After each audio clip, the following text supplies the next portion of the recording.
जदि आमर संपर्क को आमे मजबूत करबा पाए आमर संपर्क को सुसंपर्क करबा पाए आमर परिवार फैमिली लाइफ रे हमको कौन करिवार आवश्यक रही मु वाक्य केतोटी कथा आपण मानकु कहबा पाए चाहे कौन करिवार छै देखो मन रखिबे आपण माने मो सहित गोटे वाक्य बाहर करिवे कलसीय पुस्तक 3 अध्याय को आसो कलसीय पुस्तक 3 अध्याय 13 पद कलसीय पुस्तक 3 अध्याय 13 पद मु पढुछि लेखा जाउछि सशिला पढबो कि सशिला पढो परस्पर प्रति सहनशील हो देखो परिवार रे आमे के रहउछु स्वामी स्त्री रहउछु कि नहीं आमर पुओ झियो माने मध्ये रहउचंती कि आमर शाशु ससुर मध्ये थिबे कि नहीं थिबे तापरे पढंतु परस्पर प्रति तुमे कोन हुओ सहनशील हुओ आउ जदि काहारी विरुद्ध रे कोनसी कथा थाए कार विरुद्ध रे मध्ये हला कार विरुद्ध रे बोले परिवार रे आमे जेतकी लोक रहउछु आमे विरोधी हेबार ना आमे हमर संपर्क को माने सुगठन करबार अछि ना हमर परिवार रे विरोध रहिबार अछि हमर परिवार रे विरोध रहिबार नाही आमे परिवार विरोधी केना बंचले हेबो कि नाही इ लेखा अछि तुमोर भितरे जदि कार विरुद्ध रे कोनसी कथा थाए तेबे एगो कुआरे को क्षमा करो परिवार रे गोटे सुसंपर्क केते बेला आसबो क्षमा देबार अछि क्षमा करबा द्वारा क्षमा करिवार आवश्यक रही छै नहीं कि हमें क्षमा पाइछु कि हमें पाइछु कि नहीं पाइछु हमें क्षमा पाइछु ना क्या हमको क्षमा कले हमको प्रभु क्षमा कले नहीं कि केमती थिलु हमें चाष बास करबा समय रे नहीं एमती गोटे समय थिला बापड़ा बापड़ी जना लगाइले जना खाई पारु नथिले सब रुंडाई करी ए बोले आमे तो कहबा को जीवा ए हमर फुस्टर ना रे फुस्टर ना रे बाड़ो टमाटो एबार नहीं कि साई पड़ोसा लगाइला तांकर से डाल मर्यादा सब छिंडाई के ना एमिति सब बुरबुटी गुडी आमे करूतिलु कि नहीं करूतिलु मात्र आमे जेबे जानलु ताहा पाप आमे प्रभु को गोटे समर्पण हेलु आ कहलु प्रभु मु छाड़ी देवी प्रभु से कहले ठीक अछि रे बाबा मु तते क्षमा करूछि मु तते क्षमा देउछि देखो तो केतटा थाली किना लुचाई किना हमें पाइछु प्रभु को न जानतर कथा मैं कहूछि देखो तो केत लोग दारू फाड़ा रातिया बेटनी लगाइछु कहूछि ना साई पड़ोसार घर काम चलथिले बाली धीरे धीरे उना हेबो से बाली पुणी तार इटा पुणी गोटे गोटे उना हे जीवो मु देखुथिली बोले गोटे विजाती लोक बाइक चलाई जाउछि स्वामी स्त्री चिप्स राखुचंती मोर गाड़ी देखि कोई तळे बसी लाटार लुचि देउचंती बोले एई प्रकार परिस्थिति दे आमे मध्ये आसलु तुमर दादी आनी ढाल देछि नहीं एरा पाप नहीं प्रभु से पाप को गणना कले कि से हमको क्षमा कले सेठी पाई लेखा जाउछि कोन बोले लेखा जाउछि प्रभु जे परि तुम मान को क्षमा करि अछंती तुम्भे माने मध्य सही परि करो स्वामी स्त्री मध्य रे सुसंपर्क काहे कि आसु नाही केवल गोट कथा मुंडरे पसी जाइछि तो आमे क्षमा दे पारुनु आमे निजर झियो को निजर मां को आमे क्षमा देउनु आमे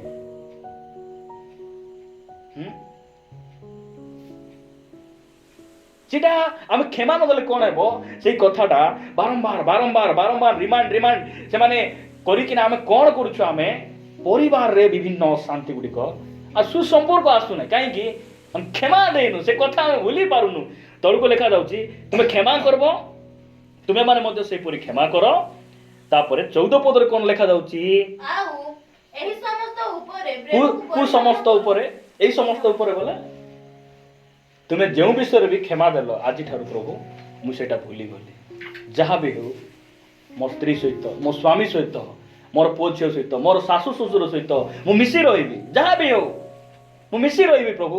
ମୋର ଏ ଦିନେ 2 ଦିନର ଜୀବନକୁ ପ୍ରଭୁ ତୁମେ କେତେବେଳେ ଆଇବ ପ୍ରଭୁ ତୁମର ଆଗମନରେ ଯେମିତି ମୁଁ ଛଡ଼ା ନ ଯିବି, ସେଥିପାଇଁ ତୁମେ ମୋତେ ଯେମିତି କ୍ଷମା କଲ ମୁଁ କ୍ଷମା କରୁଛି। ତୁମେ କହିଲ ଠିକ ଅଛି, ମାତ୍ର ଏଇ ସବୁ ଉପରେ ତୁମେ କ'ଣ କରବ? ପ୍ରେମକୁ ପରିଧାନ କର। ପ୍ରେମକୁ ପିନ୍ଧବ ଉପରେ। ପ୍ରେମକୁ କ'ଣ କରବ? ଉପରେ ପିନ୍ଧବ। ବେଳେ ବେଳେ ଆମେ କେମିତି କ୍ଷମା ଦେବୁ ଜାଣିଛ କି ନାଇଁ? ଯା ଆଜିଠାରୁ କ୍ଷମା କଲି, ତୋର ଡାଣ୍ଡେ ମୁଇଁ ନାହିଁ, ମୋ ଡାଣ୍ଡେ ତୁଇ ମିଶା। ଆଜିଠାରୁ କ୍ଷମା କଲି ମୁଁ, ତୁମେ କିଚେନ ରୁମ୍ ରାନ୍ଧି ଖାଅ ହେଲା, ମୁଇଁ କ'ଣ କରିବି? ବାହାର ଘରେ ଶୋଇବି। ଏଟା କି କ୍ଷମା? ଏଟା କ୍ଷମା କଲି ଗାଇ ତାକୁ, ସେ ବୋରିଂ ଥିଲେ ମୁଇଁ ଯାଅ ନାଇଁ ପର ଲାଗୁଛି। ବାପରେ ଭୟଙ୍କର କ୍ଷମା ଏଟା। ଏଟା କେମିତି କ୍ଷମା ଭାବ ତ? ହେରୋଦ ଆଉ ପିଲାତ 2 ଜଣ ବିରୋଧୀ ଥିଲେ ହେଲା। ଯୀଶୁ ଖ୍ରୀଷ୍ଟଙ୍କୁ ଯେଉଁ ଜଣ କ୍ରୁଶରେ ଚଢ଼ାଇଲେ ଲେଖା ଯାଉଛି ସେମାନେ ବନ୍ଧୁ ବାନ୍ଧିଲେ। ପ୍ରେଜ୍ ଦ ଲର୍ଡ। ସେମାନେ ମିଶି ଗଲେ। ମୁଁ ଗୋଟେ ସର୍ଟ ଭିଡିଓ ଦେଖୁଥିଲି। ଗୋଟେ ଛୋଟ ଛୁଆ ଥିବ ତାଙ୍କ ଘରେ ଭାଇ, ମା ଯାଇ ସେ ରୁମେ କୋପାଇଛି, ସେ ବାପା ଯାଇ ସେ ବାଟେ କୋପାଇଛି 2 ଲୋକ ବସି ଦେଇଛନ୍ତି। ସେ ବିଚାରା ପ୍ଲେଟ ଲଗେଇ ଅଣ୍ଡା ଧରିକିନା ମା ଖାବେ ମା, ସେ ବାବା ଯାଇ ବାବା ତୁମେ, ସେ ପିଲା ଯାଇ ବୁଝାଉଛି ବୋଲେ ଆଶ୍ଚର୍ଯ୍ୟ ଲାଗେ ମତେ। କୁହନ୍ତୁ ତ ଏ ପିଲା ଟୋକି କେନ୍ଦ୍ରୀ ହେଲେ ମା ବାପା ବୁଝାଇବେ ନା ମା ବାପା କ'ଣ କଲେ ପିଲା ଟୋକି ବୁଝାଇବେ? କୁହନ୍ତୁ ତ କେ ବୁଝାଇବା କଥା? ହଁ ଆମେ ସେ ପିଲା ପରି ଲୁଡୁ ହେଉଛୁ କି? ଆମର ଲୁଡୁ ଏବେ ବଡ ହେଇଗଲାଣି। ସେ ସାନ ବେଲେ ନାଇଁ କି ପିଲା ଟୋକି ମାନଙ୍କୁ ବାଇବେଲରେ ଲେଖା ହେଇଛି ହେଲା। ଆପଣ ମାନେ ପଢବେ, ପାଉଲ ସେ ସବୁ କଥା ଆମକୁ ସେ କହିଛନ୍ତି। ପ୍ରଥମ କରନ୍ଥୀୟ 13 ଅଧ୍ୟାୟ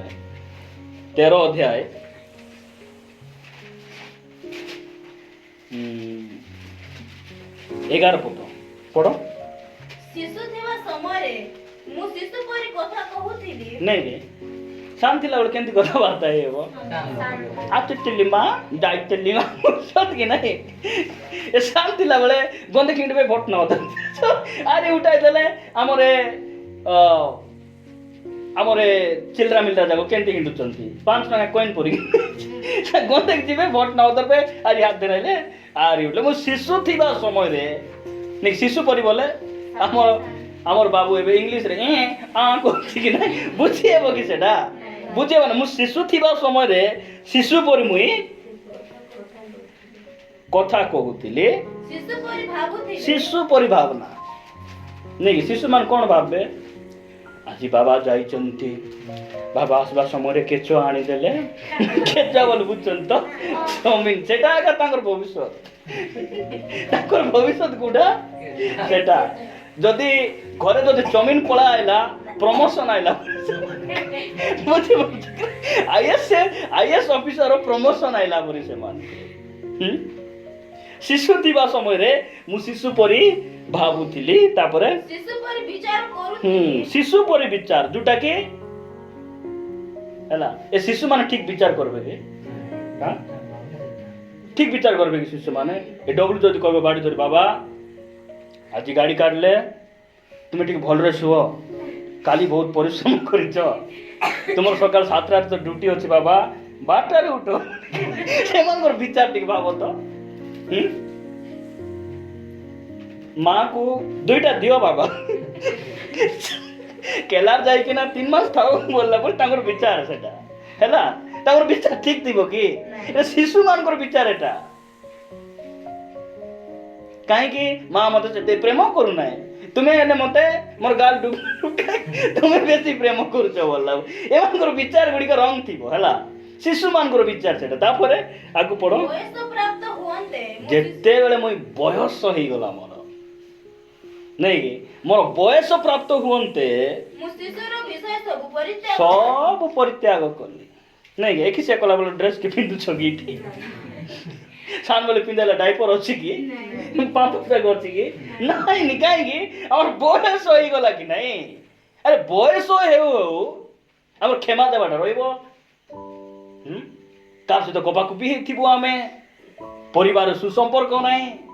ବୟସ ହେବାଟା ବୋଲେ କ'ଣଟା? ପ୍ରଭୁଙ୍କୁ ଜାଣବାଟା।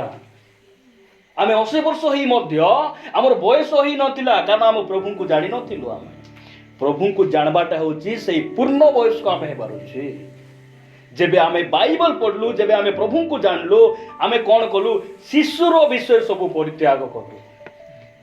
ଶିଶୁମାନେ ଏ ଯେଉଁ ପ୍ଲାଷ୍ଟିକ ଗାଡ଼ି ଗୁଡ଼ିକ ଦେଇଦେଲେ ଶ୍ରଦ୍ଧା ହେଇଛି ନାଇଁ କି? ମାତ୍ର ବୟସ ହେଲେ ଏଟା କୋଉଠି ପ୍ରକୃତରେ ଗାଡ଼ି? ଏଟା ଖେଳନା ନା, ଆଉ ଏଟା ଖେଳନା। ଏଟା ଗାଡ଼ି ବୋଲେ ଇଟିକା, ଗାଡ଼ି ବୋଲେ ବୋଲେରୋ, ଗାଡ଼ି ବୋଲେ ଅଟୋ। ପରେ ଜାଣିବେ କି ନାଇଁ? ଆମକୁ ମଧ୍ୟ ପରିବାର କ'ଣ ଜଣା ନଥିଲା। ପରିବାର ବୋଲେ କ'ଣ? ଡାବାମନ, ବୁଢ଼ା ଭାଜା, କନ୍ତ୍ରୀ ଗୋଟେ ଉଦଲିଆ ଧରି ଆଇବାର, ଆଉ ସାଙ୍ଗରେ ରହିକିନା ପିଲାଟୁକେ ପାଇ ଦେବାର, ଆଉ ଗୋଟେକୁ ଛାଡ଼ି ଦେବାର କରଡ଼ି ଭାଙ୍ଗବାକୁ, ଆହୁରି ଗୋଟେ ଯିବ ବ୍ୟାଙ୍କ ଧରିବାକୁ, ଆହୁରି ଗୋଟେ ଯିବ କାକଡ଼ା ଧରିବାକୁ। ହେଇଗଲା ପରିବାର। ଖାଅ ରେ ଖାଅ, କେତେ ଖାଇବ ଖାଅ ବୋଲା। ଆମେ ଏଟା ଭାବୁଥିଲୁ, ଆମେ ଏଟା ପରିବାର ନାହିଁ। ଚାବା କାତରା ହେଲେ ହେବା, ଗୋଟେ ଘରେ ଥିବା ବୋଲେ ଚାବା କାତରା ପରିବାର ନାହିଁ। ଚାବା କାତରା ସବୁ ବାହାର କରି ଆମର ପରିବାରରେ ସୁସମ୍ପର୍କ ଆସିବ। ସୁସମ୍ପର୍କ କେତେବେଳେ ଆସିବ? ମୁଁ କହିଲି ନା, କ୍ଷମା ଦେବ। ଆଉ କ୍ଷମା ଦେଇ ଦେଲା ପରେ ତୁମେ କ'ଣ କରିବ? ଆଜିଠାରୁ କ୍ଷମା କଲି, ତୋର ପାଇଁ ତୁଇ, ମୋର ପାଇଁ ମୁଇଁ, তুই 2 পয়সা কমে খামলা দে, মুই মিশা ফাললেন সাটা ফাটা নাই বললাম। সেদিন দিবে কি নাই? মুই হে খবরদার বলবে, বাপরে খবরদার মুই কার করছিস দে, মুই হে ফালনার বলি কি না, এমান এ মেস মডলে সে মিশা মেস মড। আর কেমতি সুসম্পর্ক আইব? আইব না। ক্ষমা দেবার, ক্ষমা দেলা পরে কলসীয় পুস্তক লেখা যাଉଛି এই সব উপরে তুমি প্রেমକୁ ପିନ୍ଧିବ। ଯଦି ପ୍ରେମକୁ ପିନ୍ଧିବାଟା ଭୁଲିଯିବ କି ନାହିଁ, ତୁମର କଥା ଆଉ ଥରେ ରିମାଇଣ୍ଡ ହେବ, ଆହୁରି ପରିବାରରେ ଅଶାନ୍ତି ହେବ ନାଇଁ କି? କାହାର ଯଦି ଗୋଟେ ଆକ୍ସିଡେଣ୍ଟ ହେଇଗଲା ନାଇଁ କି, ଆକ୍ସିଡେଣ୍ଟ ହେଇଗଲେ ବେଳେବେଳେ କ'ଣ ହୁଏ? ଦେହର ମାଂସ ପୁରା ଛିଣ୍ଡି ବାହାରି ଯାଇ ହାଡ଼ ବାହାରେ। ସେଇ ସ୍ଥାନରେ କାହାର ଗୋଟେ ମାଂସ ଆଣି ଲଗାଇବାକୁ ପଡ଼େ। ବୁଝିପାରୁଛନ୍ତି? ଯଦି ଦୟା ଦେଖାଇ ଦେଇ ତୁମର ଜଙ୍ଗର ମାଂସ ଯଦି ତାଙ୍କୁ ଦେଇଦେଲ, এটা দেলা পরে খোলা ছাড়ব কি? আকু খোলা ছাড়ব কি ভাই? এটির মাংস দেলা পরে আর উপরে ব্যান্ডেজ করবাকু পড়ে। যদি আপন কাহাকু ক্ষমা ଦେଇଦେଲେ, ସେହି ସବୁ ଉପରେ ପ୍ରେମକୁ ପିନ୍ଧିବାର ଅଛି। ସେଥିପାଇଁ ଫ୍ୟାମିଲି ଉପରେ ପାଉଲ କହୁଛନ୍ତି, ଆପଣା ସ୍ତ୍ରୀକୁ ନିଜ ଶରୀର ସଦୃଶ ପ୍ରେମ କର, ଆତ୍ମତୁଲ୍ୟ ପ୍ରେମ କର, ଆପଣା ସ୍ୱାମୀକୁ ଭକ୍ତି କର, ଆପଣା ସ୍ୱାମୀର ବଶୀଭୂତ ହୁଅ। ବାଇବେଲ ଏଟା ବାରମ୍ବାର ଆମକୁ କହୁଛି। ଆମର ପରିବାରରେ ସୁସମ୍ପର୍କ ଆସିବ, ଆସିବ କି ନାହିଁ? ଆସିବ। କାରଣ ଆମର ପରିବାରରେ ଆମେ ସୁସମ୍ପର୍କ ଆଣିପାରିବୁ ନାହିଁ। ପରମେଶ୍ୱରଙ୍କର ବାକ୍ୟ, ତାହାଙ୍କର ଅନୁଗ୍ରହ, ପବିତ୍ର ଆତ୍ମା ପରମେଶ୍ୱର ଆମର ପରିବାରରେ ସେ ସୁସମ୍ପର୍କ ଆଣିବେ। ତାଙ୍କ ପାଖରେ ସେଇ ବଳ ରହିଛି, ଶକ୍ତି ରହିଛି। ଆମେ ତାଙ୍କ ପାଖରେ ଆଉଜି ପଡ଼ିବାର ଅଛି। ପ୍ରଭୁ ଏହି ବିଷୟରେ ଆମର ଘରେ ଉଣା ଅଛି। ପ୍ରଭୁ ଏହି ବିଷୟରେ ଆମେ ପଡ଼ି ଯାଇଛୁ, ଆମେ ପଛରେ ଅଛୁ, ସେ ଆମକୁ ସାହାଯ୍ୟ କରିବେ। ସେଥିପାଇଁ ଏଠି ଲେଖାଯାଉଛି କ'ଣ ବୋଲି? ତୁମେ ଏହି ସବୁ ଉପରେ ପ୍ରେମକୁ ତୁମେ କ'ଣ କରିବ? ପରିଧାନ କର। ଆସନ୍ତୁ ଆମେ ଫ୍ୟାମିଲି ଅଧ୍ୟାୟକୁ ଯିବା। ଏଫେସୀୟ ପୁସ୍ତକ 5 ଅଧ୍ୟାୟ ସମସ୍ତେ ବାହାର କରନ୍ତୁ। ଏଫେସୀୟ ପୁସ୍ତକ 5 ଅଧ୍ୟାୟ। 5 ଅଧ୍ୟାୟ ମିଳିଲା? 5 ଅଧ୍ୟାୟ ଆପଣମାନେ ପଢ଼ନ୍ତୁ 25 ପଦ। हे स्वामी माने ଖ୍ରୀଷ୍ଟ ଯେପରି ମଣ୍ଡଳୀକୁ ପ୍ରେମ କଲେ, ତୁମ୍ଭେମାନେ ମଧ୍ୟ ସେହିପରି ଆପଣା ଆପଣା ସ୍ତ୍ରୀ ମାନଙ୍କୁ ପ୍ରେମ କର। ସେ ତ ତା ନିମନ୍ତେ ଆପଣା ଉତ୍ସର୍ଗ କଲେ। ନେଇକି ଆମେ ରବା ଦିନ ମଧ୍ୟ ପ୍ରଭୁଙ୍କ ଦାସଙ୍କ ମୁଖରୁ ଶୁଣୁଛୁ, ଖ୍ରୀଷ୍ଟ ମଣ୍ଡଳୀକୁ କେମିତି ପ୍ରେମ କଲେ? ଉତ୍ସର୍ଗକୃତ ପ୍ରେମ, ନିଜକୁ ଉତ୍ସର୍ଗ କଲେ। ନିଜକୁ ଉତ୍ସର୍ଗ କରିବା ପୂର୍ବରୁ ସେ କ'ଣ କଲେ ଜାଣିଛନ୍ତି? ଆମକୁ କ୍ଷମା ଦେଲେ। ଆମକୁ ସେ କ'ଣ କଲେ? କ୍ଷମା ଦେଲେ। ଦିନେ ଗୋଟେ ବେବିଚାରିଣୀ ସ୍ତ୍ରୀକୁ ଧରିକିନା ଆଣିଲେ। ଆହୁରି ଜିହୁଦୀ ମାନେ ଯୀଶୁଙ୍କୁ କହିଲେ ପ୍ରଭୁ ମଶାଙ୍କର ବ୍ୟବସ୍ଥାରେ ଲେଖା ହେଇଛି ଯେ ବ୍ୟଭିଚାର କର୍ମ କଲା ବେଳେ ଯୋଉ ଧରା ଯିବ ତାକୁ ପଥର ଫୋପାଡ଼ି ମାରବାକୁ ପଡିବ। ମଶାଙ୍କର ବ୍ୟବସ୍ଥାରେ ଲେଖା ହେଇଛି। ଦେଖ ଏଇ ସ୍ତ୍ରୀକୁ ଆମେ ସେମିତି ପାପ କଲା ବେଳେ ଧରିଛୁ। ଆପଣ କଣ କହୁଛନ୍ତି ସେ ବିଷୟରେ ବୋଲିଲାକୁ ଯୀଶୁ କିଛି କହିଲେ ନାହିଁ। ମୁଣ୍ଡ ନୁଆଁଏ ସେ ଅଙ୍ଗୁଳିରେ ନାଇଁ କି ଭୂଇଁରେ ସେ କିଛି ଏମିତି ସେ ଲେଖିବା ପାଇଁ ବାରମ୍ବାର ପଚାରିଲେ। ଯୀଶୁ କହିଲେ ତୁମମାନଙ୍କ ମଧ୍ୟରେ ଯଦି କିଏ ପାପ କରିନାହିଁ ସେ ପ୍ରଥମରେ ପଥର ମାରୁ ବୋଲିଲେ। ସେ ହାତରେ ଧରିଥିବା ପଥରକୁ ଛାଡ଼ିଲେ ଆହୁରି ପଳାଇଲେ। ପ୍ରକୃତରେ ପବିତ୍ର ବ୍ୟକ୍ତି କିଏ ଥିଲେ? ଯୀଶୁ ଖ୍ରୀଷ୍ଟ ଥିଲେ। ଯୀଶୁ ସେ ସ୍ତ୍ରୀକୁ ପଚାରିଲେ ଗୋ ନାରୀ କେହି ମଧ୍ୟ କଣ ତୁମକୁ ଦୋଷୀ ସାବ୍ୟସ୍ତ କରିନାହାନ୍ତି? କେହି ମଧ୍ୟ ତୁମକୁ ଦଣ୍ଡ ଦେବା ପାଇଁ ତୁମକୁ ପାପୀ ବୋଲି କହିବା ପାଇଁ କେହି ବି ନାହାନ୍ତି ବୋଲିଲେ ସେ କହିଲେ ନାଇଁ ପ୍ରଭୁ ସମସ୍ତେ ପଳାଇଲେ। ଯୀଶୁ କହିଲେ ତାହେଲେ ମୁଁ ମଧ୍ୟ ତୁମକୁ ଦଣ୍ଡ ଦେବା ନିମନ୍ତେ ଆଜ୍ଞା କରୁନାହିଁ। ମୁଁ ମଧ୍ୟ ତୁମକୁ କଣ କରୁନାହିଁ ଦୋଷୀ ବୋଲି କହୁନାହିଁ। ତୁମେ ଘରକୁ ଯାଅ। ଗୋଟେ କଥା ସେ କହିଲେ ମାତ୍ର ଆଜିଠାରୁ ଆଉ ପାପ ସେ ଆମକୁ କ୍ଷମା କଲେ। ପ୍ରଥମରେ ସେ ଆମକୁ କ୍ଷମା କଲେ। ଦ୍ୱିତୀୟରେ ସେ କେମିତି କଲେ? ନିଜକୁ ଉତ୍ସର୍ଗ କରି ସେ ପ୍ରେମ କଲେ। ନିଜକୁ ଉତ୍ସର୍ଗ କଲେ ନାଇଁ କି ସ୍ୱାମୀ ସ୍ତ୍ରୀ ବାହା ହେଲା ପରେ ଆମେ କେମିତି ହେଇଗଲୁ? ଆମେ ଏକାଙ୍ଗ ହେଇଗଲୁ।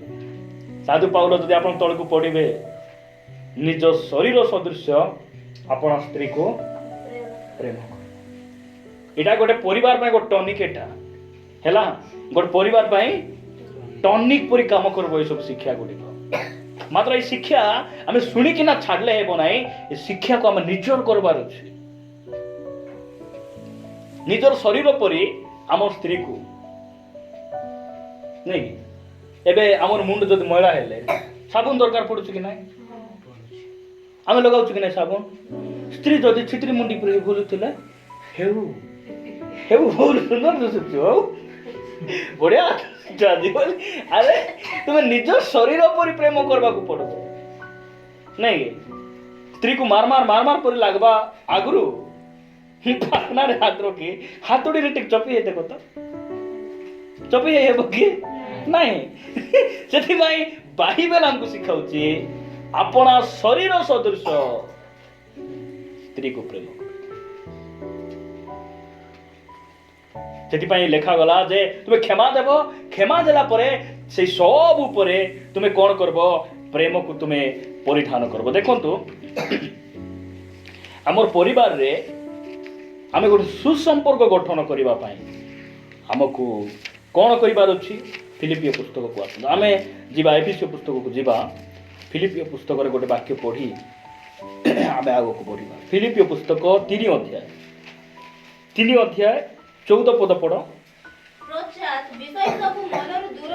ଦେଖ ସାଧୁ ପାଉଲ କହୁଛନ୍ତି ପଶ୍ଚାତ ବିଷୟ ସବୁ ମନରୁ ଦୂର କରି। କୋଉଠୁ ଦୂର କରି? ହେଲେ ଏ ପୁରୁଣା କଥା ଯାକ କୋଉଠି ଥାଏ ଭାଇ? ଭ୍ୟାନିଟିରେ ଥାଏ କି? କୁହନ୍ତୁ ପୁରୁଣା ଫାଇଲ ଥିଲା କି?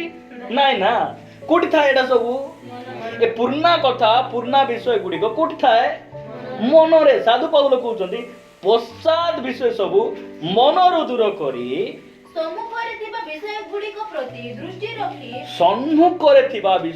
ପ୍ରତି ଦୃଷ୍ଟି ରଖି ଖ୍ରୀଷ୍ଟ ଯୀଶୁଙ୍କ ଠାରେ ଈଶ୍ୱରଙ୍କ ସ୍ୱର୍ଗୀୟ ଆହ୍ୱାନର ପଣ ପାଇବା ନିମନ୍ତେ ପ୍ରାଣପଣ କରି ଲକ୍ଷ୍ୟସ୍ଥଳକୁ ଦୌଡୁଅଛି। ଦେଖନ୍ତୁ କ୍ଷମା ଦେବାର ଅଛି, ପ୍ରେମ କରିବାର ଅଛି, ଆହୁରି ପୁରୁଣା କଥା ଗୁଡ଼ିକକୁ ମନରୁ ଦୂର କରିଦେବାର ଅଛି। ମନରୁ ଦୂର କରିବାର ଅଛି। ନାଇଁ ବେଳେ ବେଳେ ପରିବାରରେ ଯୌତୁକ ପାଇଁ ଅଶାନ୍ତି, ଯୌତୁକ ପୁଣି ଦରକାର। ଆମକୁ ମାନ ଦେଇନାହାନ୍ତି, ସେଥିପାଇଁ ଭଲ ସୁବିଧାରେ ଆମେ ଅଛନ୍ତି କି ନାହିଁ ଯୌତୁକ ପୁଣି ଦରକାର ଦେଇନାହାନ୍ତି ବୋଲେ ମୁଁ କାହାକୁ ନିଚ କରିକି ମୁଁ କହୁନି ସେଇଟା ନାହିଁ।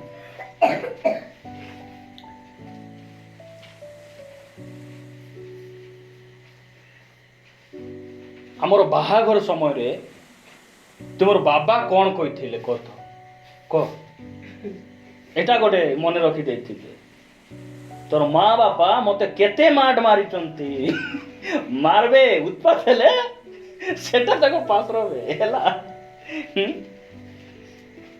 ତୋର ବୋଆ ଡାବୁ ନାହିଁ ଆଜି କାହିଁ ଦେଇ ନାହିଁ ବୋଲି ଏମିତି ବାହାର କରିବ ଆମେ ବୋଲେ ଏମିତି ବିଭିନ୍ନ ବିଷୟ ଥିବ ମୁଁ କହିପାରୁନାହିଁ ନାଇଁକି କାହାର ମନ କଥା କିଏ ଜାଣିଛି ନାଇଁକି ଏମିତି ଯୋଉ ପୁରୁଣା ବିଷୟ ଗୁଡ଼ିକ ଥିବ ଆମକୁ କ'ଣ କରିବାର ଅଛି କୋଉଠୁ ବାହାର କରିବାର ଅଛି ଆଲମାରୀରେ ଥିବ ନା ସେଟା ମନ ଭିତରେ ଥିବ ହେଲା ଏ ମନରୁ ବାହାର କରିବାର ଅଛି ଆଉ ସମ୍ମୁଖରେ ଥିବା ବିଷୟକୁ ଆମେ ଦେଖିବାର ଯାହା ବି ହଉ ଏବେ ଆଗକୁ ଆମେ କେମିତି ଭଲରେ ଥିବା ସେଟା ଚିନ୍ତା କରବ ଆଗକୁ କେମିତି ଖୁସିରେ ଥିବା ଆନନ୍ଦରେ ଥିବା ଆଗକୁ ଆମେ କେମିତି ପ୍ରେମରେ ଥିବା ଆମେ ପ୍ରଭୁରେ ବଢବା ହଁ এইটা ଆମକୁ ଦେଖିବାକୁ ପଡିବ ପରିବାରରେ। ଏଥିପାଇଁ ଲେଖା ଯାଉଛି 13 ପଦ ପଢିବେ କେତେ ସୁନ୍ଦର ଭାବରେ ସେ କହୁଛନ୍ତି ହେ ଭାଇମାନେ ମୁଁ ଏପର୍ଯ୍ୟନ୍ତ ତାହା ଧରି ଅଛି ବୋଲି ମନେ କରୁନାହିଁ କିନ୍ତୁ ଗୋଟିଏ ବିଷୟ ମୁଁ କରୁଛି ସେଟା କ'ଣ କୁଲି କରୁଛି ଚାକିରି କରୁଛି ବିଜନେସ୍ କରୁଛି କଟି ଭାଙ୍ଗି ଆଣୁଛି କାନ୍ଦା ଖୁନି ଆଣୁଛି ଏଟା ନାହିଁ ସେ କ'ଣ କହୁଛନ୍ତି ପଶ୍ଚାତ ବିଷୟ ସବୁ ମନରୁ ଦୂର କରି ସାମ୍ନାରେ ଥିବାଟାକେ ଦେଖିକିନା ମୁଁ ଚାଲୁଛି। ମନରୁ ବହୁତ ଲୋକ ମନ ମଧ୍ୟରେ ସେଟା ରଖିଦେଇଥିବେ ଭୁଲି ପାରୁନାହିଁ ସବୁ ପାଶରି ହେବ ଭାଇ ତାଙ୍କର ଗୁଣକୁ ପାଶରି ହେବ ନାହିଁ ତାଙ୍କର ଗୁଣ ବୋଲେ ଭୟଙ୍କର ଗୁଣ କି ଗୁଣ ଗୁଣ ହେଉ କି ଝୁଣ ହେଉ କି ଯା ହେଉ କାହିଁକି ପାଶରି ହେବ ନାହିଁ ନାଇଁ କି ଆମର ମନର କଥା ଯୋଉଟା ଆମେ ସ୍ୱାମୀର କିଛି ଭୁଲ ଥିବ ସ୍ତ୍ରୀର କିଛି ଭୁଲ ଥିବ ପୁରାତନ ବିଷୟ ଗୁଡ଼ିକକୁ ନାଇକି କି ଆମର ପୁଅ ଝିଅ ଫ୍ୟାମିଲି ମ୍ୟାଟରରେ ଯାହା ବି ଥିବ ସେ ସବୁ ଆମର ମନରୁ କାଢ଼ିକିନା ଆମେ ଦୂର କରିବାର ଅଛି ବୋଲେ ଆମର ପରିବାରରେ ଆମର ସମ୍ପର୍କ ଠିକ ହେବ ସମ୍ପର୍କ ଆମର ସୁସମ୍ପର୍କ ହେବ। ଆମେ ଯିବା ଏଫେସୀୟ ପୁସ୍ତକକୁ ଗୋଟେ ଦୁଇଟି ବାକ୍ୟ ପଢ଼ି ଆମେ ସମାପ୍ତ କରିବା। ଏଫେସୀୟ ପୁସ୍ତକ 5:25 ପଢ଼ ପୁନର୍ବାର। हे स्वामी माने ख्रीष्ट जेपरि मंडलीକୁ ପ୍ରେମ କଲେ ତୁମେ ମାନେ ମଧ୍ୟ ସେହିପରି ଆପଣ ଆପଣ ସ୍ତ୍ରୀ ମାନଙ୍କୁ ପ୍ରେମ କର ସେ ତ ତାହା ନିମନ୍ତେ ଆପଣଙ୍କୁ ଉତ୍ସର୍ଗ କଲେ। ଦେଖ ମଣ୍ଡଳୀ ନିମନ୍ତେ ଯୀଶୁ ଖ୍ରୀଷ୍ଟ କ'ଣ କଲେ ନିଜକୁ ଉତ୍ସର୍ଗ ଏଠି ଲେଖା ଯାଉଛି हे स्वामी माने ख्रीष्ट जेपरि मंडलीକୁ ପ୍ରେମ କଲେ ତୁମେ ମାନେ ମଧ୍ୟ ସେହିପରି ଆପଣା ଆପଣା ସ୍ତ୍ରୀ ମାନଙ୍କୁ ପ୍ରେମ କର। କାର ସ୍ତ୍ରୀକୁ ଆପଣା ଆପଣା ସ୍ତ୍ରୀକୁ ଲୋକର ସ୍ତ୍ରୀକୁ ପୁଣି ଲଭ୍ ନାଇଁ ମ ବେଶୀ ଲଭ୍ ଲାଗୁଛି ସିଧା ବସିଥା ମୋର ମୁଣ୍ଡେ ତେଲ ନାହିଁ ଗାଗଡ଼େ ଫାଟୁ ନାହିଁ ମୋର କଥା ବୁଝ ବୋଲବା ଓଏ ନାଇଁ ବେଶୀ ଲଭ୍ ଲାଗୁଛି ଦୟା ଦେଖାଇବାଟା କିଛି ଅସୁବିଧା ନାହିଁ ଯେ ନାଇଁ କି ମତେ ଦୟା ଦେଖାଇବା ମୋ ପ୍ରଭୁ ସେଟା ଅଲଗା କଥା ଆମର ମନରେ ମଧ୍ୟ ଦୟା ରହିବାର ଅଛି ନାଇଁ କି ଦୟା ଲୋକଙ୍କୁ ଦୟା ଦେଖାଇବା ପୂର୍ବରୁ ଆମେ ଦୟା ପାଉ ନାଇଁ କି ଆମେ ପ୍ରଥମରେ ଦୟା ପାଇବାର ଅଛି ଅନ୍ୟକୁ ଦୟା ଦେଖାଇବ ସେଟା ଅଲଗା କଥା। ଏଠି ଲେଖା ଯାଉଛି ଯେ ଆପଣା ଆପଣା ସ୍ତ୍ରୀ ମାନଙ୍କୁ ତୁମେ କ'ଣ କରିବ ପ୍ରେମ କରିବ। ତାପରେ ଲେଖା ଯାଉଛି ତଳକୁ ଯେପରି ବାକ୍ୟ ଓ ଜଳ ପ୍ରକ୍ଷାଳନ ଦ୍ୱାରା ନାଇଁ ନା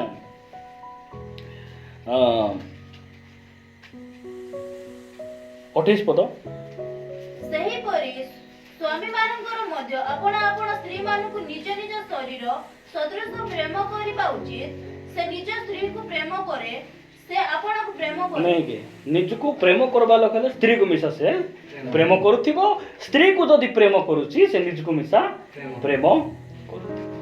ତ ଗୋଟେ ବିଷୟ ଆମକୁ କରିବାର ଅଛି ହେଲା ଆମର ପରିବାରରେ ଯାହା ବି ହଉ ଆମେ ପ୍ରେମ କରିବାର ଅଛି ପରସ୍ପର ପ୍ରତି ଆମର ପ୍ରେମ ରହିବାର ଅଛି। ଆଉ ଦେଖନ୍ତୁ ପ୍ରେମ ବୋଲେ କ'ଣ ଏଇଟା ଶରୀରର ଗୋଟେ ବାସ୍ନା ନାହିଁ ଏଇଟା ନାଇଁ କି ପରିବାର ଗୁଡ଼ିକରେ ଆପଣମାନେ ଦେଖିଥିବେ 7-8ଟା ଲେଖା ପିଲା ଢୁକିଥିବେ, ମାତ୍ର ସ୍ୱାମୀ ସ୍ତ୍ରୀ ଅଶାନ୍ତି ଜୀବ ନାହିଁ ସେମାନଙ୍କର, ବାରମ୍ବାର ଗଣ୍ଡଗୋଳ। ଏଟା କେମିତି ପ୍ରେମ? ଏଟା ପ୍ରେମ ନାହିଁ,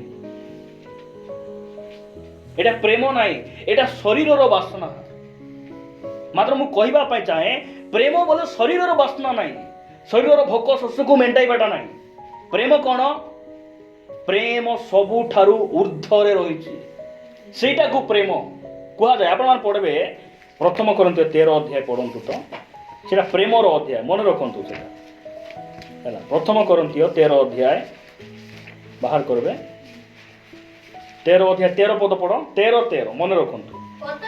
ଅତଏବ ବିଶ୍ୱାସ, ଭରସା, ପ୍ରେମ, ଏଇଟା 3 ସ୍ଥାୟୀ ଅଟେ ହେଲା। ବିଶ୍ୱାସ, ଭରସା ଆହୁରି ପ୍ରେମ, ଏଇଟା 3ଟା ସ୍ଥାୟୀ, ଏଇଟା 3ଟା ସ୍ତର। ଆଉ ଏଇ ସବୁ ଭିତରେ ସବୁଠାରୁ ମହାନ, ସବୁଠାରୁ ଉତ୍କୃଷ୍ଟ ବିଷୟ କୋଉଟା ଜାଣିଛନ୍ତି? ତଳକୁ ଲେଖା ହେଇଛି, ପଢ଼ନ୍ତୁ। ସବୁଠାରୁ ପ୍ରେମ ଉତ୍କୃଷ୍ଟ। କାହିଁକି ଉତ୍କୃଷ୍ଟ? ଉତ୍କୃଷ୍ଟ କାହିଁକି?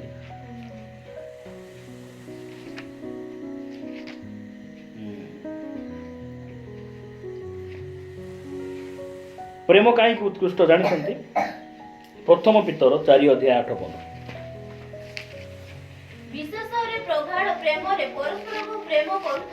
ଦେଖ, ବିଶେଷରେ ପ୍ରଗାଢ଼ ପ୍ରେମରେ ପରସ୍ପରକୁ ତୁମେ କ'ଣ କରୁଥାଅ? ପ୍ରେମ କରୁଥାଅ। ତାପରେ ଲେଖା ଯାଉଛି, କାରଣ ପ୍ରେମ ବହୁଳ ପାପକୁ ଆଚ୍ଛାଦନ କରେ। ପ୍ରେମ କ'ଣ କରେ? ଆଉ ଯଦି ପ୍ରେମ ନଥିବ, ଅନାଦର, ହତାଦର, ଘୃଣା କ'ଣ କରିବ? ପାପକୁ ଦାଣ୍ଡି ବାହାର କରିବ।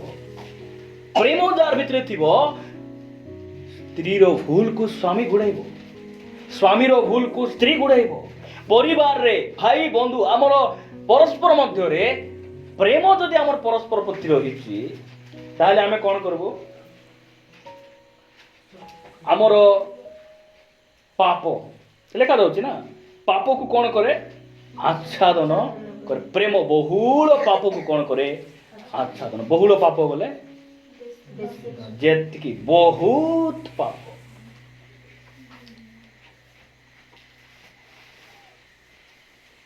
ଯଦି ପରସ୍ପର ପ୍ରେମ ଅଛି, ସେ ପାପକୁ କ'ଣ କରିବ?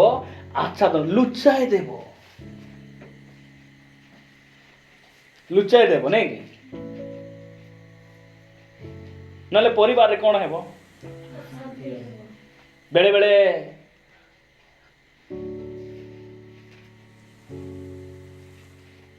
ଶୋଇବାଟା ଯଦି, ଶୋଇକିନା ଉଠବାଟା ଯଦି ଡେରି ହେଲେ, ଆମର ବୁଆରୀ ଠିକ୍ ନାହିଁ, ଘଣ୍ଟେ ବେଲେ ଉଠୁଛି, ଏ ଗାଁ କହ, ସେ ଗାଁ କହ, ସେ ଗାଁ କହ, ମାଲି ମୁଣ୍ଡା ପର୍ଯ୍ୟନ୍ତ କହିଲେ, ଏଟା ପ୍ରେମ କି? ପ୍ରେମର ଥିବା ଲୋକ ହେଲେ କ'ଣ କହିବେ? ପ୍ରେମ କରବା ଲୋକ ହେଲେ କାମଦାମ କରି କାଲି ଟିକେ ହାଲିଆ ହେଇଥିଲା ବୋଲି ଆଜି ଟିକେ ଡେରି ହେଲା, ଯେ ସେମିତି ଶୋଇବା ଲୋକ ନାହିଁ। ଖର୍ଟି ଖର୍ଟି ଫୁକରି ଫୁକରି ଶୋଉଥିଲେ ମିଶା, ନାଇଁ କି? ପଦେ ଭୁଲାଇ କି ନା ପ୍ରେମରେ କହିହେବ, କହିବ କି ନାହିଁ? ପ୍ରେମ ଏଇଟା, ପ୍ରେମ ଏମିତି କାମ କରେ। ଆଉ ପ୍ରେମ ଯାହାର ଭିତରେ ନାହିଁ,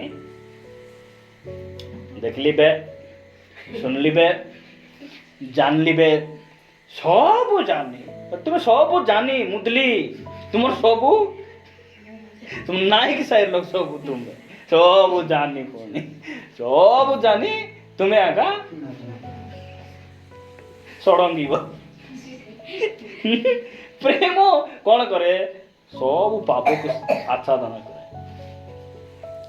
करे प्रिय भाई भणी मान से आम कौन कर परस्पर आमर परस्पर प्रति आमर प्रेम रहिबार आवश्यक रही जदि प्रथम Corinthians 13 अध्याय तार 4 पदरु पढ़ो लेखा जाउची प्रेम केमती दीर्घ सहिष्णु बोले हाँ दीर्घ सहिष्णु बोले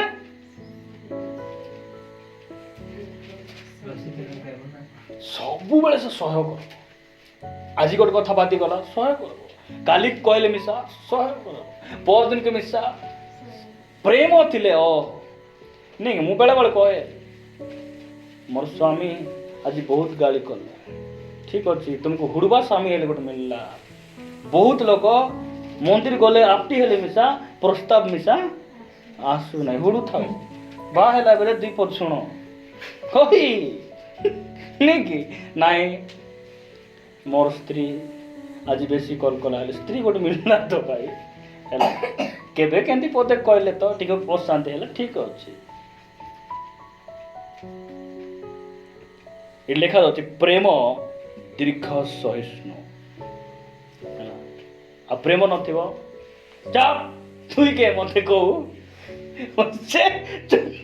ସେ ବିଚାର ସେ କିଚେନରୁ ବାହାରୁଥିବ ଭିତରେ ବାହାରିଯିବ ହେଲା ଚାପ ବୋଲେ ସରିଲା ବେ ତାଙ୍କର ପ୍ରେମ ନଥିଲା ତାପରେ ଆଗକୁ ପଢ ପ୍ରେମ ହିତଜନକ ହଁ ଈର୍ଷା করে না ঈର୍ଷା করে নাই বলে ঈর্ষা ହେବ নাই ତାପରେ আত্মবড়িমা করে না ଆତ୍ମ ବଡ଼ିମା ବୋଲେ ପ୍ରେମ କେମିତି ଆତ୍ମ ବଡ଼ିମା ତୁମ ପରି ନାହିଁ ମୁଁ ହେଲା ତୁମମାନେ ଶୋଇବାର ଡେରି ଖାଇବାର ଡେରି ଭଲ କରିଥିବ ତାପରେ ଅହଙ୍କାର କରିହେବ করে না କୁ ଘରେ ନାଇଁ ମୋର ଝିଅ ଏତେ ପାଠ ପଢବା ଥିଲା କି ବୋଲି ଅହଙ୍କାର ହେଲେ କୁହନ୍ତୁ ତ ପ୍ରେମରେ ଥିବା ଲୋକ ଅହଙ୍କାର କି ଅହଙ୍କାର ହେବେ କିଏ ଗୋଟେ କହୁଥିଲେ ଆମର ଜଣେ ଭାଇ ଏବେ ଆଇଲା ବେଳେ କହୁଥିଲେ ଆମର ବଡ଼ ଭାଇ ବେଶୀ ଅହଙ୍କାର ଭାଇ ଆମକୁ ଅହଙ୍କାର ଏବେ ପ୍ରେମ ନଥିବା ଲଗାଉ ହଁ ତାପରେ ଆଗକୁ ପଢ ଅନୁଚିତ ବ୍ୟବହାର କରବ ନାହିଁ ପ୍ରେମ ହେଲା ଏଇଟା ହଉଛି ପ୍ରେମର ଗୁଣ ଅନୁଚିତ ବ୍ୟବହାର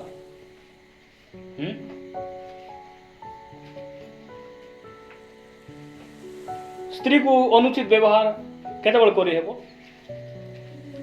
ପ୍ରେମ ନଥିଲେ ସତ କି ନାଇଁ ଏବେ ଆମର ବିକି କୁମିଟାକୁ ଆସନ୍ତୁ ଆଜ୍ଞା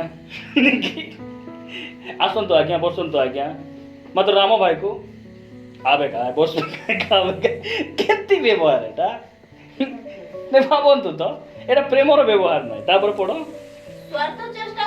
ସ୍ୱାର୍ଥ ଚେଷ୍ଟା ବୋଲେ ନାଇଁ ନାଇଁ ନାଇଁ ସ୍ୱାର୍ଥ ଚେଷ୍ଟା ବୋଲେ କାହାକୁ ପାଙ୍ଗୁରିବା କମର ମିଳୁ ନ ମିଳୁ ମୋ 3-4ଟା ଡାବି ଦିଅନି ସ୍ୱାର୍ଥ କାହାକୁ ସା ଗଣ୍ଟଲେ ଅଣ୍ଟୁ ମୁଇଁ ବାଟା କରି ଆଗରେ ଲୁଚାଇଥିବି ବାପା ବାଇଚାନ୍ସ ଖେଟବ ଏଇଟା ସ୍ୱାର୍ଥ ପ୍ରେମ ଥିବା ଲୋକ ସ୍ୱାର୍ଥ ଚେଷ୍ଟା କରିବେ କି ଗିନେ ଗାନଲେ ଗୁଲେ ବାଣ୍ଟି କରି ଖାଇ ହେବ ହଁ ତାପରେ ଆଗକୁ ପଢ ବିରକ୍ତ ହେବ କି ପ୍ରେମ ଥିଲେ ହାତ ଫିଙ୍ଗ ଗୋଡ଼ ଫିଙ୍ଗ ମୁଣ୍ଡ ଫିଙ୍ଗ ମୁଣ୍ଡି ଆସିଲା ସିଟି ଆସିଲା କଇନି ସିଟି ଆସିଲା କରିବେ କି ତାପରେ ଆଗକୁ ପଢ ଅପକାର ସ୍ମରଣରେ ରଖେ ନାହିଁ ସେଥିପାଇଁ ମୁଁ କହୁଥିଲି ନା ଅପକାର ଗୋଟେ ଅଛି ଉପକାର ଆଉ ଗୋଟେ ଆମର ଜୀବନରେ ଯେଉଁମାନେ ଅପକାର କରିଛନ୍ତି ଗଲା ବର୍ଷ ସେ ମକେ ପିଠିରେ ଗୋଟେ ଠେଙ୍ଗା ମାରି ଦେଇଥିଲା ବୋଲି ସେଟା ମନେ ରଖି ଦେଇଥିବେ କି ପ୍ରେମ ନାଇଁ ସେଟା ସ୍ମରଣରେ ରଖେ ନାହିଁ ବୋଲେ ମନେ ରଖେ ନାହିଁ ପ୍ରେମରେ ଥିଲେ ଓ ମୋର ସ୍ତ୍ରୀ ତ ମୋର ଝିଅ ତ ମୋର ସ୍ୱାମୀ ମୋର ଶାଶୁ ଶ୍ୱଶୁର ଛାଡ଼ ମତେ ପଦେ କହିଲେ ଯାହା ବି ହଉ ସେଟା ମନେ ରଖେ ନାହିଁ ପାସରି ଯାଏ ପ୍ରେମ এইটা আমার ভিতরে রহিবার আছে প্রিয় ভাই বোন তারপর আগে পড়ন্তু অধর্মরে আনন্দ করে নাই অ্যাক্সিডেন্ট হেলা পুনি ভালো হেলা হি তালি মারো এটা প্রেম এতিকি অধর্মরে আনন্দ করে নাই অধর্ম বলে চোরি নেলে পুনি দাগটা ভালো হেলা ভাল কাম করছন্তি পিলামান बहुत चालाक भाई पुलिस भी धरी पारले नहीं पुनी बाप रे एतकी बड़ बड़ छेली पुनी भाई खांदे पहुंचले गोटलो तार मेसे धरी थिले पुनी के भी पारले नहीं चबाच बोलताड़ी मारबे की अधर्म काम रे गंजे बिकी बिकी पुनी बड़ हैला ओ भयंकर का भाई बोलथि बेले लोक मन सुनी के ना खावा लागी जीवो हां तापर पड़ो किंतु सत्यरे आनंद करे सत्यरे बोले आनंद करबो प्रेम हैला तापर आगु पड़ो समस्त सहयोग करे गोटे नहीं है सब संभाली दिए सहयोग करे सब विश्वास करे नहीं स्त्री मान जोटा कहले भी विश्वास करते मु बेले बेले कौन किणी आने एटा केते देलो 1760 बोल देबी सेटा 200 कि 300 हितिबो एटा जोटा कहले स्त्री माने बहुत हमर ऊपर से माने भरोसा करते जानि छथि कि नहीं ଆମକୁ ଭରସା କରି ତ ସେମାନେ ଘର ଦ୍ୱାର ପରିବାରକୁ ଛାଡ଼ିକିନା ଆଇଲେ ନା ଯାହା କହିଲେ ବି ହଁ ବୋଲତେ ହଁ ଏତେ ରେଟ୍ କି ମୁଁ ଏଡ଼ିକିଟା ଚିମ୍ରା ହେଇଥାଉ 230 230 ବୋଲ ବୋଲବେ ବୁଝିପାରୁଛ କି ନାଇଁ ସବୁ ଭରସା କରେ ପ୍ରେମ କରବା ବୁଝିଛ କି ନାଇଁ ସବୁ ଭରସା କରେ ତାପରେ ସମସ୍ତ ଭରସା କରେ ସମସ୍ତ ବିଷୟରେ ଧୈର୍ଯ୍ୟ ଧରି ରହେ ସବୁ ବିଷୟରେ ଧୈର୍ଯ୍ୟ ଧରି ରହେ 8 ପଦ ପଢି ପ୍ରାର୍ଥନା କରିବା ପ୍ରେମ କଦାପି ଶେଷ ହୁଏ କେବେ ସର୍ବ ନାହିଁ ପ୍ରେମ ନାଇଁ କି ବୋରିଂ ହୋନେ ଆଣିଲା ପାଣି ସରି ଯାଉଛି ସରୁଛି କି ନାଇଁ ଲୋନ୍ ଉଠାଇଲେ ସରଦା ଆଗୁଥିବେ ଲୋକମାନଟା ସରୁଛି କି ନାଇଁ ସରୁଛି ଘରେ ଆଣିଲା ବଟିକା ସରୁଛି ମୋର ତ ପ୍ରାର୍ଥନା ବଟିକା ଘରେ ନ ଆଇବା ସେ ବଟିକା ଯାକ ଆଣବାଟା ଠିକ ନାହିଁ ହେଲା ସରୁଛି କି ନାଇଁ ସରୁଛି ମାତ୍ର ପ୍ରେମ ସରେ ନାହିଁ ହେଲା ପ୍ରେମ ସରେ ନାହିଁ ତାପରେ କିନ୍ତୁ ଯଦି ଭାବବାଣୀ କହିବାଟା ଅଛି ତାହା ଲୋପ ହେବ ସେଟା ଗୋଟେ ଦିନ ଲୋପ ହେଇଯିବ ଯଦି ଭରସା ଥାଏ ସେହି କଣଟା ଥାଏ ଭରସା ନାହିଁ ପରଭାଷା ହେଲା ଯଦି ପରଭାଷା ଥାଏ ସେଇ ସବୁ ନିବୃତ ହେବ ଯଦି ଜ୍ଞାନ ଥାଏ ତାହା ଲୋପ ହେବ ପ୍ରଭୁଙ୍କ ନାମର ଗୌରବ ହଉ ମାତ୍ର ପ୍ରେମ ଲୋପ ହେବନି